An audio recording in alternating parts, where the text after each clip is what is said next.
Buonasera e bentornati a GED. Oggi parleremo di spese della difesa. Parafrasando una vecchia pubblicità della Telecom, difesa, ma quanto mi costi? Avete visto anche l'immagine sulla locandina. Abbiamo visto che con l'intelligenza artificiale, per fare l'immagine, l'intelligenza artificiale riesce a riprodurre tra l'altro perfettamente o quasi un Leopard 2. Benissimo, vuol dire che si evolve sempre di più. Vabbè, bando alle ciance. Allora, oggigiorno sulla difesa si sentono le versioni più disparate. Le stesse cifre si discostano anche di molto tra una stima, che spesso stima non è, ma sono spesso cifre buttate lì tanto per avvalorare le proprie tesi e i propri, talvolta, preconcetti. Chi è contro le spese, chi è per la difesa, chi è pacifista, eccetera, eccetera. Solitamente in questo periodo facevamo dei video sul bilancio della difesa, diviso, se ve lo ricordate anche l'altro anno, per spese di investimento, personale e l'esercizio, che non è l'esercizio fisico in palestra, ma cioè è il mantenimento in efficienza dell'apparato. È diviso anche per una forza armata, quindi marina, aviazione, esercito. Farlo in questo momento sarebbe stato per me una fatica effimera. Fatica perché bisogna spulciare tra le varie voci, spesso molto lontane le une dalle altre. E anche perché con il ciclone Trump, il Rearm Europe, mai come questo anno i bilanci potrebbero variare rispetto alla programmazione iniziale. E non solo, per la differenza tra quella programmata e quella cosiddetta a legislazione vigente, cioè quella che effettivamente ha speso nel corso dell'anno la difesa. C'è sempre una riserva, chiamiamole così, di soldi. L'altro anno si aggirava intorno ai 14 milioni di euro.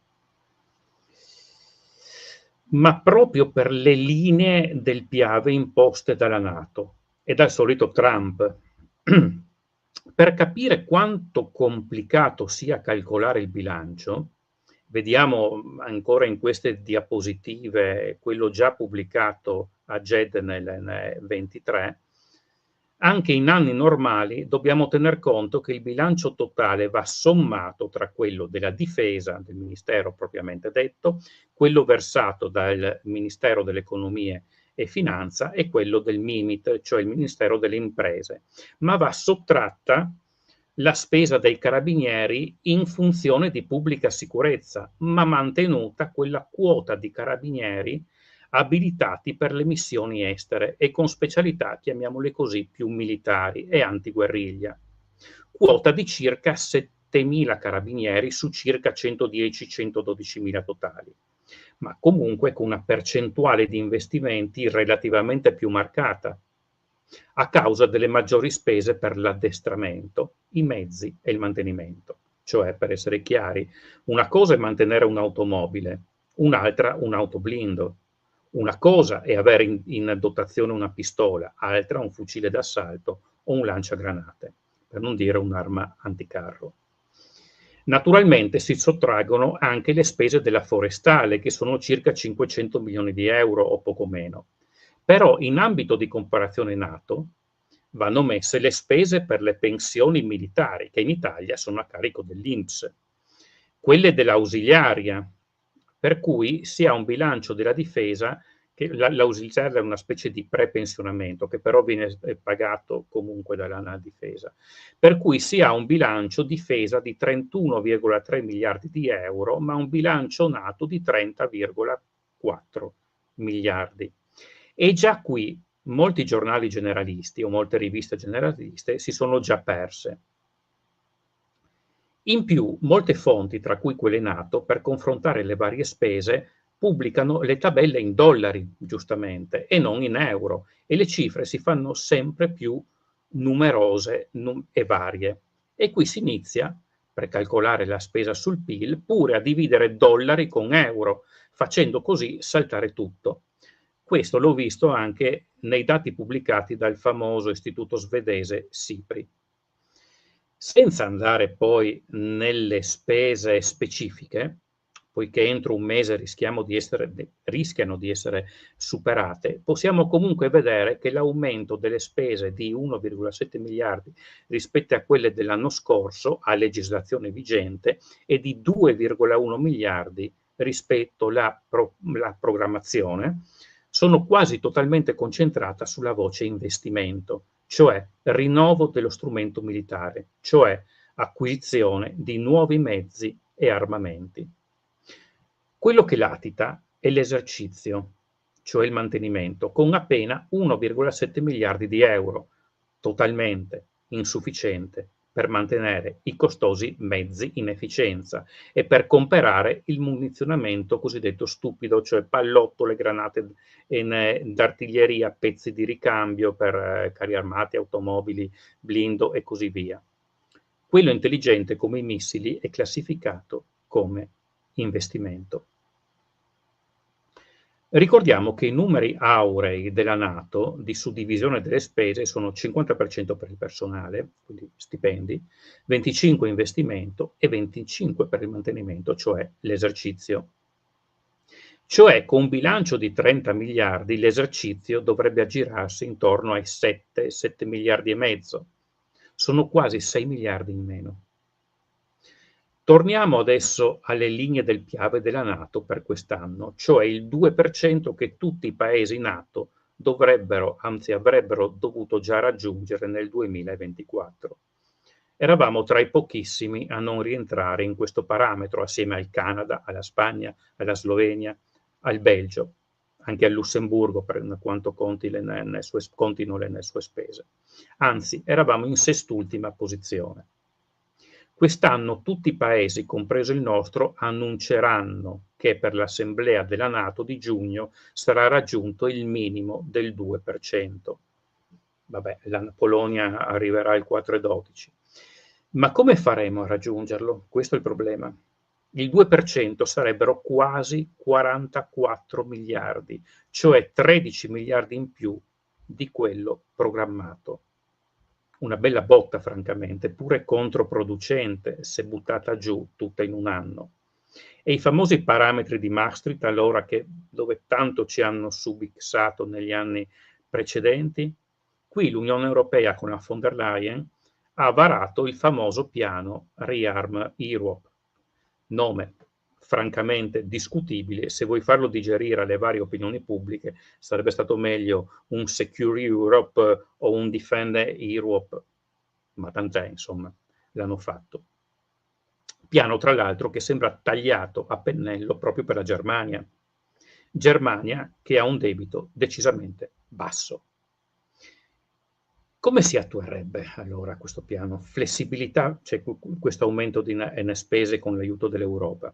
Flessibilità fiscale, cioè sospendere le norme di bilancio dell'Unione Europea per consentire agli Stati membri di aumentare le spese per la difesa, come le spese per la sanità e altro durante appunto gli anni del Covid, sbloccando potenzialmente almeno 650 miliardi di euro in 4 anni. Prestiti per la difesa poi, offrire prestiti per 150 miliardi di euro per progetti di difesa congiunti come sistemi di difesa aerea e missilistici. Congiunti vuol dire che a progettarli e ad eseguirli devono essere almeno 2 o 3 nazioni della Unione Europea. Riorganizzazione del bilancio, quindi riorientare, avete capito, riorientare i fondi dell'Unione Europea esistenti, come i fondi di coesione, verso investimenti nella difesa. Un ruolo della Banca Europea per gli investimenti, cioè la BEI, è revocare le restrizioni sui prestiti della BEI per sostenere le aziende nel settore della difesa. Unione del risparmio, così chiamata, cioè creare un meccanismo per mobilitare capitali privati per la difesa, stimolando gli investimenti del settore. Tra l'altro, ieri l'altro, appunto, ne hanno parlato Lana Meloni e Macron quando si sono incontrati. Allora, fin qui tutto a posto. Peccato che ci sono dei ma grandi come un tabellone pubblicitario americano lungo una highway in California. Si può derogare alle regole del 3% potendo non conteggiare un aumento delle spese per la difesa pari all'1,5% del PIL, cioè per l'Italia ben 32 miliardi, molto di più dell'occorrente per arrivare al 2, anzi si arriverebbe al 3, che dovrebbe essere forse il nuovo traguardo da raggiungere secondo voci insistenti e che sarà proclamato nel prossimo vertice della NATO. Peccato che la deroga ce l'hai per i primi 4 anni, poi devi rientrare nei parametri. Per cui anche se spendiamo la metà di quei 32 miliardi, quei 16 miliardi in più al quinto anno ci tornano del deficit calcolato. E da dove li togliamo quei 16 miliardi o 13 che dir si voglia che siano appunto tra 5 anni? È vero che è prevista la finestra che è previsto che alla fine appunto dei 4 anni possa essere rinnovabile, ma possiamo permetterci di vivere sotto questa spada di Damocle? Per la Germania è tutto facile, perché ha un debito intorno al 62% del PIL, ma non per paesi come l'Italia, la Grecia o la Francia. La Francia che tra l'altro ha un deficit annuale ben superiore a quello italiano e non ha come l'Italia un avanzo primario. A dire la verità, ci torneremo il prossimo anno nell'avanzo primario, dopo gli anni del Covid, e il picco delle spese per il 110%.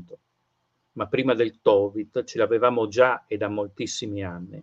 Eravamo i più virtuosi da questo punto di vista in Europa. C'è anche appunto un prestito a lunga scadenza globale per tutta l'Europa di 150 miliardi di euro.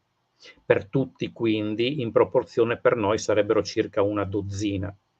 Ma anche qui si instaura nuovo debito, anche perché i fondi saranno raccolti attraverso sottoscrizioni pubbliche sul mercato privato.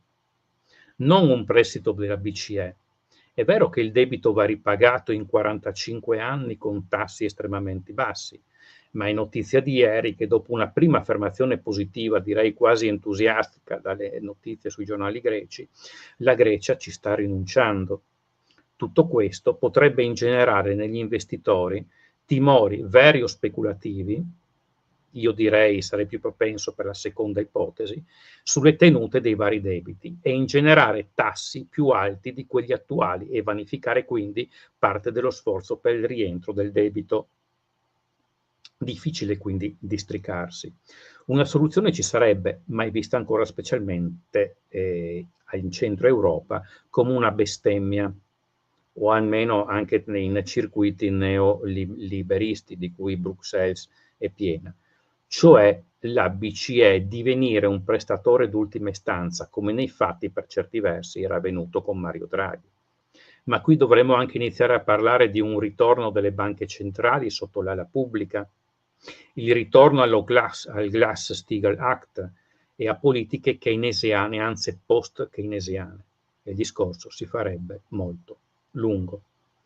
Ma prima o dopo andrà fatto, poiché un mondo basato su rapporti di forza comporta competizione e spese più alte, non solo per la difesa in particolare, ma anche per la supremazia tecnologica ed economica.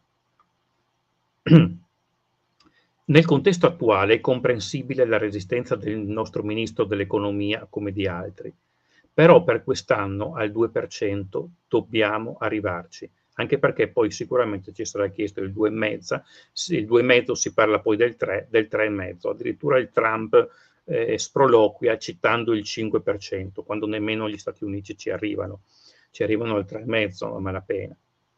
Poi parliamo di queste percentuali.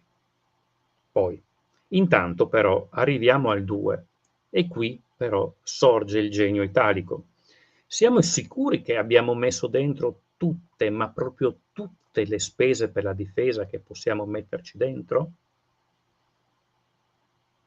Ad esempio, nel nostro budget non è compresa la Guardia Costiera e le capitanerie di porto relative, un po' come non sono compresi i carabinieri in toto, che però sono militari, anche quelli che vedete in giro per le strade. Se si va a spulciare nei bilanci di altri paesi, si vede che tale strumento talvolta è compreso e talvolta no. Quindi teoricamente è rientrabile, almeno una parte. Anzi, visto la piega di confronto ibrido che si sta avendo, la cosa sarebbe ben giustificabile, tenendo appunto conto delle minacce ai cavi e alle pipelines, anche a ridosso delle coste, ai traffici anche dei migranti che possono essere usati come un'arma ibrida, alla sorveglianza della zona economica esclusiva, e qui si potrebbe innestare la bomba della ZEE turco-libica, permettete la digressione appena negoziata tra Haftar ai danni della Grecia, ma anche e la Turchia ovviamente, ma anche in ultima istanza della stessa Italia, essendo le nostre prossime ZEE basate sulle regole UNCLOS, cioè il Trattato del Mare di Montreux, e stipulate in tal modo anche con la Grecia. Stessa diatriba potrebbe divenire casus belli.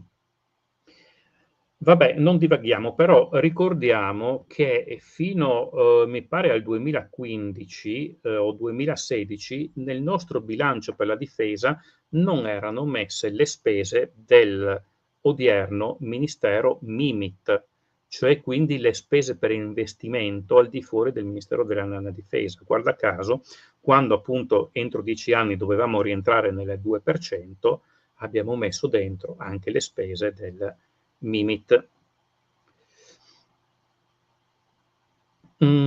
Torniamo appunto alla Guardia Costiera. La Guardia Costiera dovrebbe anzi molto ampliare i suoi compiti. Già includere la Guardia Costiera comporterebbe comunque un'aggiunta di 4 miliardi circa. C'è chi dice che potremmo aggiungere pure tutto il resto dei carabinieri, quindi aggiungere ai circa 600 milioni già compresi nelle spese della difesa altri 6 miliardi e mezzo circa, 6,7 per l'esattezza. Si parla di aggiungere pure la Guardia di Finanza, ed allora andremo ben oltre i 13-14 miliardi necessari. Ma il punto è, a questo punto, la Nato accetterebbe tutti questi, tra virgolette, trucchi contabili? C'è da dubitarne.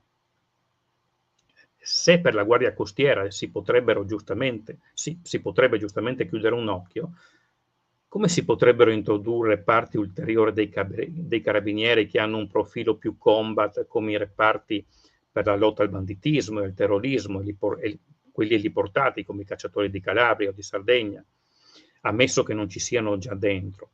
Il Tuscania, ad esempio, lo è di sicuro. Questi appunto, dicevo, si potrebbero mettere dentro, ma pure i reparti della Guardia di Finanza abilitati alle missioni estere anche di mentoring e formazione di simili strumenti, oppure le spese deputate alla resilienza informatica dovuta ai ciberattacchi, strumento principe appunto della guerra ibrida.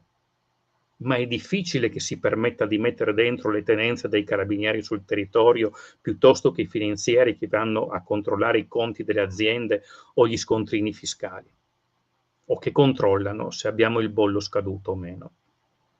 Verosimilmente 13-14 miliardi, quelli che mancano, si riuscirebbe a recuperare circa un 60-70%, ma per il resto circa 4-5 miliardi dovremo metterli materialmente, cioè soldi nuovi. Cifra comunque non del tutto impossibile. Per salvare Montepaschi anni addietro non abbiamo fiatato per cifre di poco inferiori, per non dire quello che abbiamo speso per salvare la Fiat nei decenni passati. Tra l'altro cifre non programmate all'inizio dell'anno contabile. Il fatto che non saranno conteggiati nel deficit ci dà un certo margine senza approfittarne troppo per le ragioni suddette. E poi negli anni seguenti potremo approfittare dell'avanzo primario previsto. Il debito non scenderà, ma almeno non crescerà o crescerà di qualche virgola percentuale, senza quindi far alzare i tassi e le spese per interessi.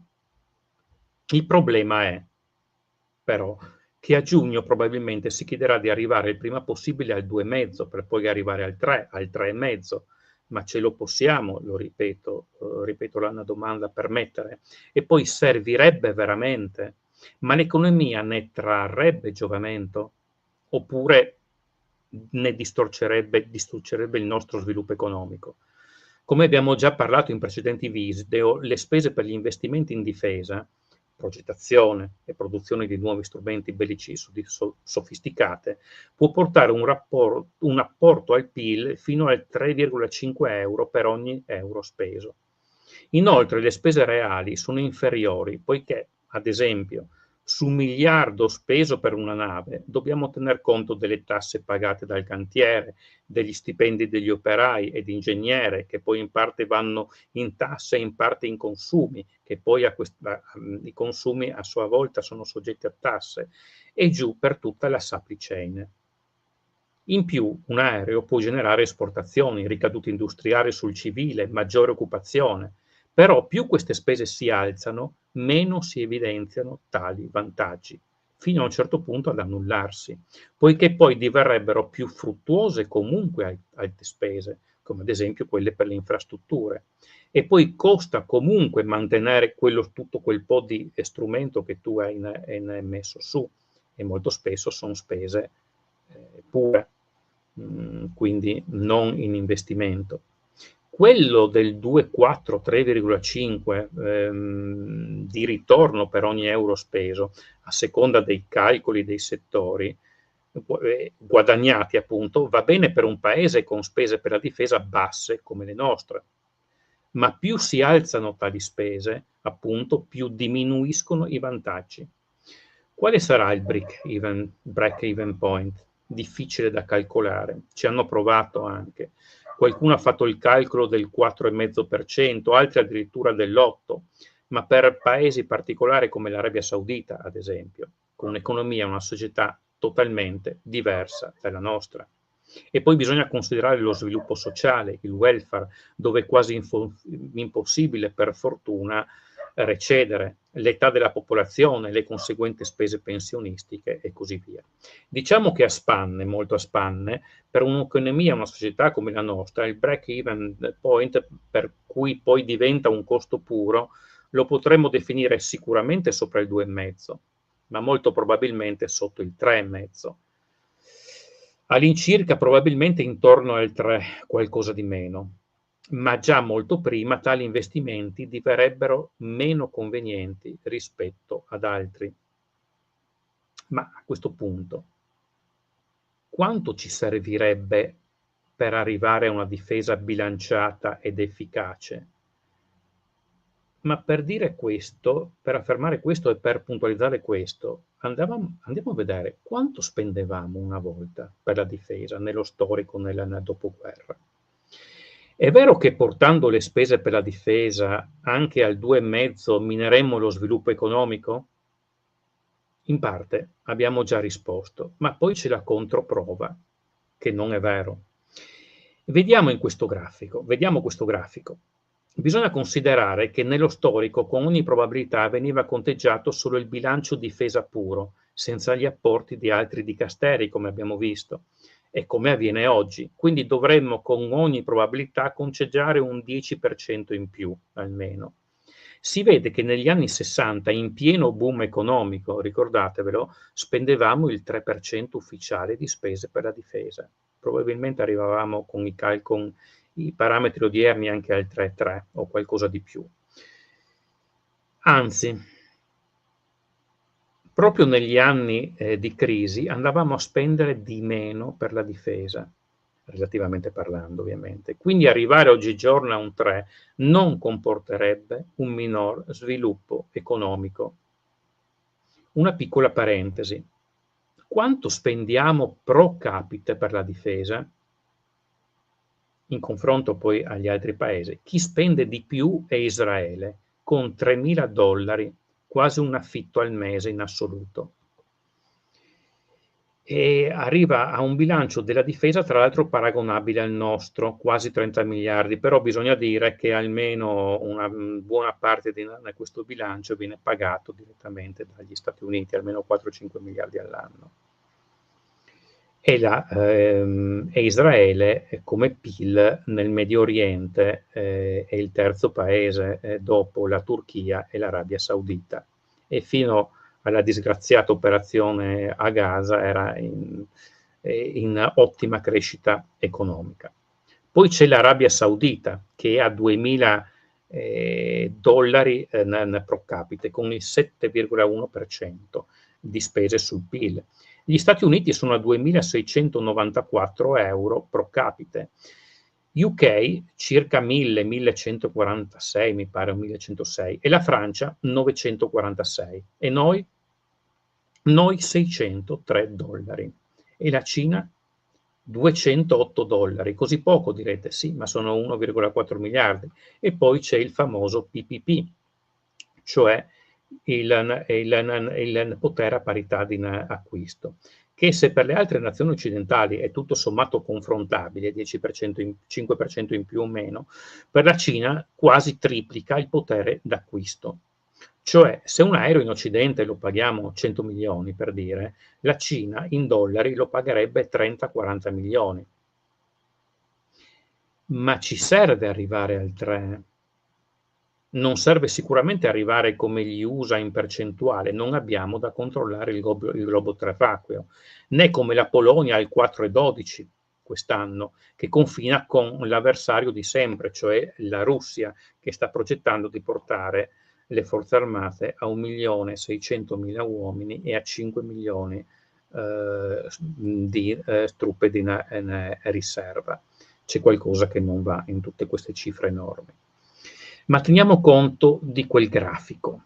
Allora, come avversario una volta avevamo l'Unione Sovietica, ben più potente della Russia attuale. Allora i sovietici li avevamo a Budapest, ora ce li abbiamo a Minsk, a Rostov, a Belgorod. L'intero patto di Varsavia è passato da una parte all'altra, anzi pure un pezzo di Unione Sovietica, cioè l'Ucraina. Eppure allora, oltre il 3 o al massimo calcolando tutto, qualcosina in più, quindi il 3-3, non siamo mai andati negli anni 60. Perché farlo ora? E poi non è che, come dice Caracciolo, invece che un'invasione da est non ci troviamo un pericolo da sud? Ma allora, quanto ci costerebbe sta difesa efficace? Se prima del 2014 l'invasione della Crimea del Donbass bastava arrivare all'1,5% del PIL, e lo affermavamo, cioè il livello attuale, poco meno, poi se non al 2 sarebbe stato dopo arrivare all'1,8 dopo il 2014, non necessariamente quindi al 2 come richiesto dalla Nato, e nelle precedenti trasmissioni l'avevamo detto. Dopo il Covid, e l'avevamo appunto detto, si sarebbe dovuto comunque salire al 2. Secondo i criteri attuali e nelle condizioni attuali è attorno ai 50 milioni di euro, cioè a un PIL tra il 2,2 e il 2,3%, non il 3,5% come vorrebbero certi ambienti della Nato, perché sarebbero quasi 70 miliardi. Sarebbero soldi, se non sprecati, inutili, almeno a nostro parere. Cioè, quello speso in più non aggiungerebbe nulla alla nostra deterrenza, o a meno che non si voglia sviluppare l'arma nucleare, per cui 5-6 miliardi in più annui bisognerebbe calcolare per qualcosa di credibile, cioè intorno allo 0% in più sul PIL. Ma questa comunque è un'altra storia.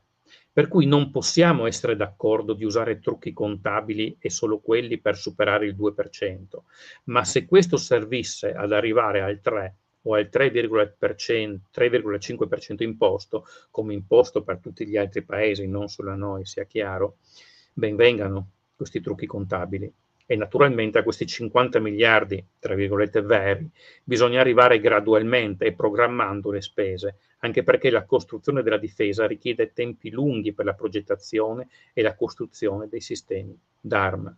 Per un missile, dall'ordine, ci vogliono ancora 24 mesi per la consegna. Nel 22, prima dello scoppio della guerra, in Ucraina 36 mesi, 3 anni per avere un missile. Per una nave 4 anni e mezzo, e così via. Dare miliardi subito rende impossibile spenderli. Diciamo che i 50 miliardi alle condizioni attuali andrebbero raggiunti intorno al 2032. Ma come puoi spendere quei soldi? Non ci dilunghiamo oggi, lo faremo magari quest'autunno quando sarà più chiaro quello che succederà a giugno adesso.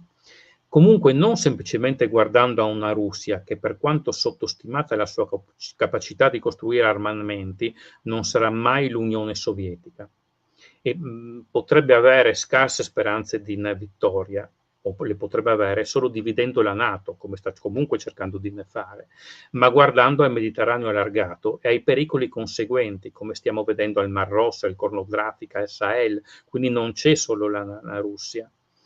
Quindi, a parte il doveroso rafforzamento delle forze pesanti dell'esercito, che è già in progettazione con fondi in gran parte stanziati, diciamo al 50%, che ormai erano ridotte ai minimi termini dalle truppe, con sino a una quarantina di carri oramai vetusti e ancora funzionanti. Bisogna comunque rafforzare la componente expeditionary, cioè quelle medie di proiezione rapida, ma bisognerà aumentare il personale dai 160.000 uomini circa, 164.000 attuali, per arrivare almeno totalmente a 180.000 uomini, 12 o 13 brigate di manovra, più creare una riserva di 30.000 uomini. E questo costa. Tra l'altro la NATO ci chiede solo per l'esercito 138.000 uomini, quindi andremo a quasi 220, 210 se ci mettiamo pure marina e aviazione. Ma comunque dicevo, questo costa, perché bisognerà includere, cioè bisognerà incentivare gli arruolamenti con retribuzione e condizioni migliori di quelle attuali per appunto rendere favorevole in pratica le assunzioni di personali, il reclutamento. Bisognerà investire in nuove tecnologie sofisticate per essere in linea, anzi all'avanguardia nel campo, poiché questo vuol dire attrarre investimenti e creare export e ricadute sul civile, oltre che la deterrenza vera e propria e quindi la sicurezza. Soprattutto si dovrà rafforzare la componente aeronavale, perché è lì che ci giochiamo il nostro avvenire e possiamo fungere da elemento equilibratore anche con la deterrenza. Dobbiamo metterci in testa che abbiamo che siamo una media potenza talassocratica con proiezioni semiglobali, con un'ancora, un uncino a quella Herzland tedesca, ancora che uncino che è la nostra pianura padana. Principalmente però il nostro benessere arriva dal mare e va sul mare, le nostre capacità di export sono sul mare. Siamo il quarto paese al mondo per export dopo la Cina e la Germania, tallonati e quasi alla pari con Giappone, Corea e Francia. C'è anche una diapositiva in proposito. E questo, eccolo qui, grazie. E questo dovrebbe dircela lunga. Pistorius, comunque, il ministro della difesa tedesco, recentemente ha dichiarato che non sarà imposta una percentuale precisa sul PIL. Speriamo sia vero, ma si dovrebbe saggiamente capire quello di cui si ha bisogno e che comunque si chiederà di aumentare le spese, quelle oltre il 2%, di circa lo 0,2% all'anno. Per noi 4,4 miliardi sarebbero fattibili almeno nei prossimi anni. Ma dopo? E fino a quando? Del resto, questo un po' ce lo siamo voluti noi, a dir la verità, restringendo negli anni passati troppo le spese per la difesa. E adesso, per adeguarci, dobbiamo spendere di più di quello che sarebbe stato necessario con una programmazione intelligente, proprio quando nuove armi letali si stanno affacciando. Armi che non andranno a sostituire le più legacy, chiamiamole così, cioè quelle ereditate, ma si aggiungeranno, cioè i droni in primis, le armi laser, le armi laser contraeree e antidroni, l'intelligenza artificiale, l'elettronica.